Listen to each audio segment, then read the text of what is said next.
മസനഗുഡി വഴി ഊട്ടിയിലേക്ക് ഈ ഒരു ഹെഡ്ലൈൻ കേൾക്കാത്ത മലയാളികൾ വളരെ വിരളമായിരിക്കും അല്ലേ.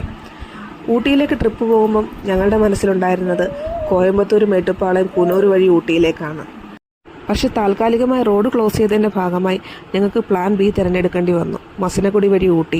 പാലക്കാട് വാളയാർ വഴി പോകേണ്ട വണ്ടി തൃശ്ശൂരിൽ നിന്ന് നിലമ്പൂർ വഴി ഊട്ടിയിലേക്ക് പോകുമ്പോഴും മനസ്സിൽ നിറയെ ആശങ്കകളായിരുന്നു. വീഡിയോയിൽ മാത്രം കേട്ടറിഞ്ഞ പരിചയം വെച്ച് മസനഗുഡി വഴി എങ്ങനെ ഉണ്ടായിരിക്കുമെന്ന്. യാത്രയെ സ്നേഹിക്കുന്നവരാണ് നിങ്ങളെങ്കിൽ ജീവിതത്തിൽ ഒരിക്കലെങ്കിലും ഈ വഴി ഊട്ടിയിലേക്ക് പോകാൻ തിരഞ്ഞെടുക്കേണ്ടതാണ്. അത്ര സുന്ദരമാണ് ഈ കാട്ടുപാത. ക്യൂനോ ഹിൽസ് എന്നറിയപ്പെടുന്ന ഊട്ടി അഥവാ ഉദകമണ്ഡലത്തിലേക്ക് എത്താൻ മസനഗുഡിയിൽ നിന്ന് 36 ഹെയർ പിൻസ് താണ്ടി കല്ലിട്ട് ചുരം വഴി നിങ്ങൾക്ക് എത്താവുന്നതാണ്. മാനും മയിലും കുരങ്ങനും ആനയും കാട്ടുപോത്തും തുടങ്ങി ഒട്ടനവധി മൃഗങ്ങളാണ് നമ്മളെ വരവേൽക്കാനായി ഈ റോഡരികിൽ കാത്തു നിൽക്കുന്നത്.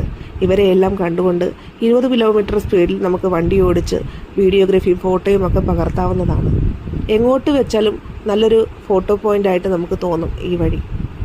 1-2 ഇടങ്ങളിൽ മാത്രം ഇറങ്ങി നിന്ന് നമുക്ക് ഫോട്ടോസും വീഡിയോസും ഒക്കെ എടുക്കാവുന്നതാണ്. ബാക്കിയുള്ള ഇടങ്ങളിൽ നമുക്ക് വണ്ടിയിൽ നിന്ന് ഇറങ്ങാൻ പാടുള്ളതല്ല. ഫോറസ്റ്റ് ഡിപ്പാർട്ട്മെൻറ്റിൻ്റെ കർശന നിയന്ത്രണമുണ്ട്.